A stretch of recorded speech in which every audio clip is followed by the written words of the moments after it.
आज हमारी कार्यकारिणी एसोसिएशन की कार्यकारिणी की मीटिंग थी, जिसके अंदर जो हमारी लंबित मांगें थी सरकार के साथ बहुत समय से लंबित चल रही हैं, उसके बारे में वार्तालाप हमने अभी लिखा है। कैशलेस की जो सरकार ने सैद्धांतिक रूप से माना हुआ है, उसके बारे में अभी तक नहीं किया।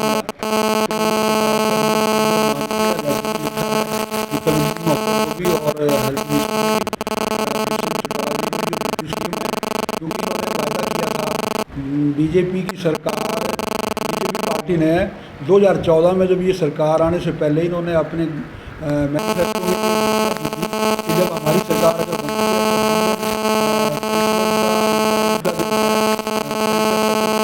पुरानी मांग चलती आ रही है, कर्मशः 5%, 10% की 15% की बढ़ोतरी जो है वो आज तक इस सरकार ने दी। और हम उससे कई बार ये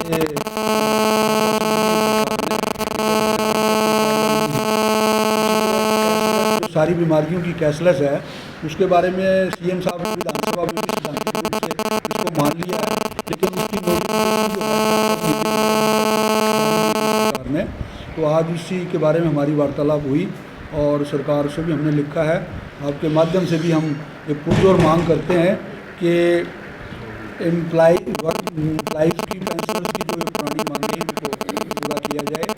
इसी तरह कुछ हमारी मांगें थी, मशीन जो है वो रेट पुराने जवाब पहले के 70 के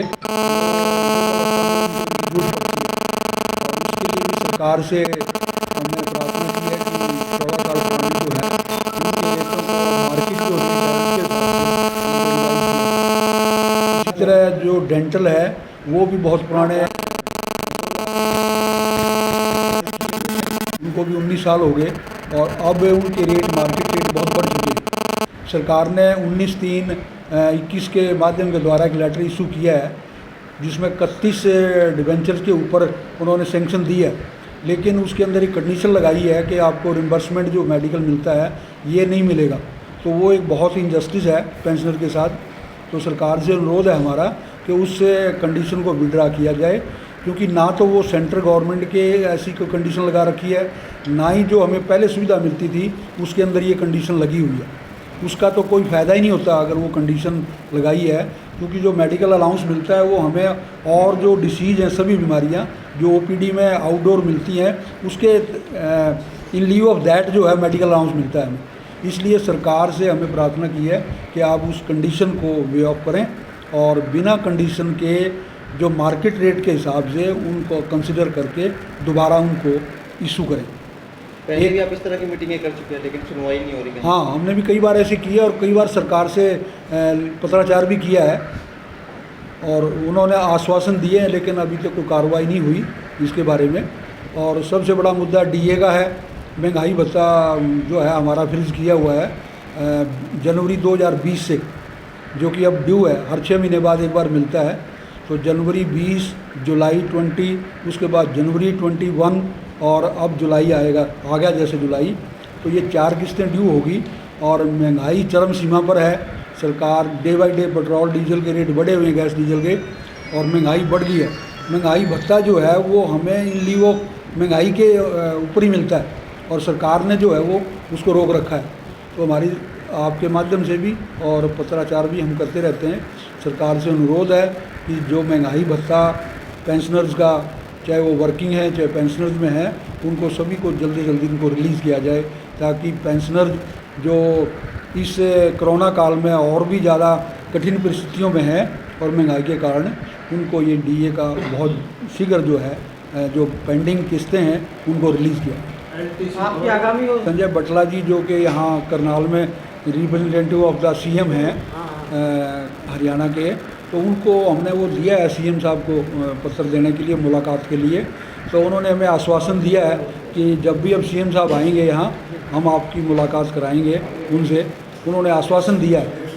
और हमारा ये प्रोग्राम है, संजय भाटिया जो कि एमपी करनाल के हैं यहाँ से, और पिछली बार वो हमारे यहाँ जो हमारा सम्मेलन था पेंशन का, उसके अंदर उन्होंने ये वायदा किया था कि ये आपकी जायज़ मांगें और मैं सरकार से एक वकील के तौर पर इनकी पैरवी करूँगा, लेकिन वो भी अभी तक कोई फ्रूटफुल रिजल्ट नहीं उसमें आ सका।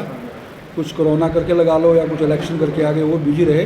तो अब जैसे जैसे हालात हो रहे हैं तो हम उनसे भी मिलेंगे और उनसे भी प्रार्थना करेंगे कि आप सरकार से जो है हमारी मांगों को पूरा कराएं। जैसे रेलवे में सीनियर सिटीजन को तो फायदा मिल जाता है। हाँ, वो अभी अब नहीं, बंद कर दिया, 1.5 साल हो गया इससे। और नेचुरली है सीनियर सिटीजन को उसका बहुत फ़ायदा था, राहत मिल जाती थी, लेकिन वो सरकार केंद्र सरकार ने इसको बंद कर दिया। उससे भी हमारी पुरजोर मांग है कि उसको भी बहाल किया जाए, ताकि जो वरिष्ठ नागरिक हैं, सरकार कहती है कि हम वरिष्ठ नागरिकों का सम्मान करते हैं, लेकिन कहने का है, लेकिन उनके मूल रूप जब तक उनको ना दिया जाए, उनको ना बेनिफिट दिया जाए। ये पहले बेनिफिट दिया जा रहा था, फिर बाद में विड्रा कर लिया।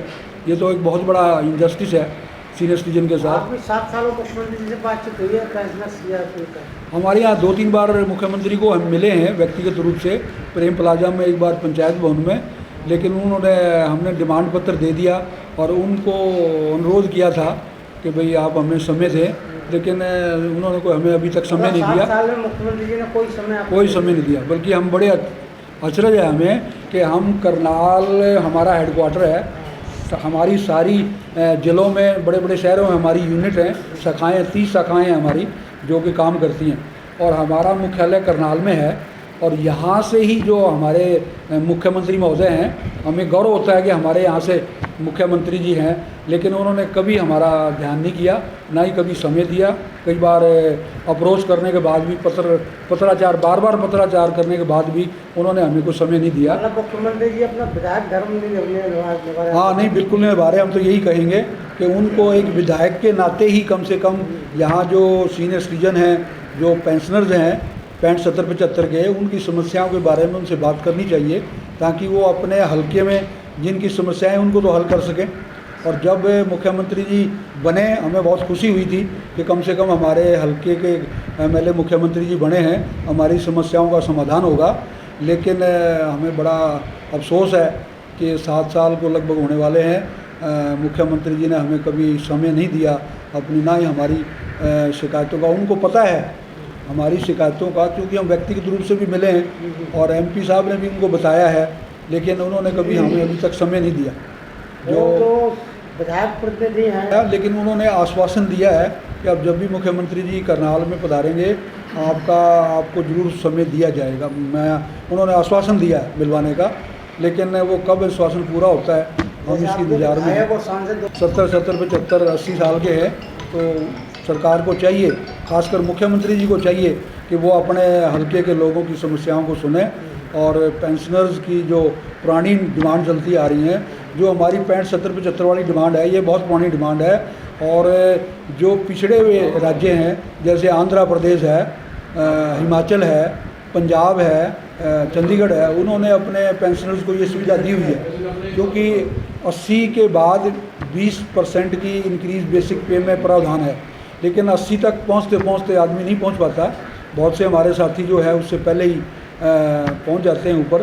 तो इसलिए हमारा उनसे अनुरोध है, और राज्यों की तरह हमें भी ये सुविधा जो है मिलनी चाहिए।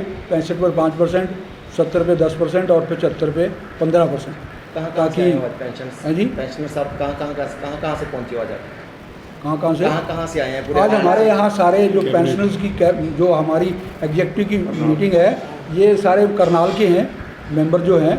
आप थोड़ा सा उपस्थित लोगों का नाम बता दो थोड़ा सा। हाँ, श्री ओपी जाम जी जनरल सेक्रेटरी हैं, श्री राम प्रकाश जी प्रेस सेक्रेटरी हैं, ये हमारे कृष्णलाल जी हैं, ये मेंबर हैं हमारे, ये दुआ जी हैं, ये अर्जुन, सभी मेंबर हैं, अर्जुन दास जी हमारे, ये महावीर सिंह जी एग्जेक्टिव के मेंबर हैं, ये सुभाष यादव जी ये सेक्रेटरी हैं, श्री अशोक मनचंदा जी ये भी हमारे मेंबर हैं, वो भाई साहब बैठे, सब मेंबर हैं हमारे, जो कि आप इसकी मीटिंग के थे। अभी भी बहुत से साथी अभी गए हैं, क्योंकि हमारी 11 बजे मीटिंग थी और अब 1-1:30 बजे तक मीटिंग चलती रही। जो है वो सरकार ने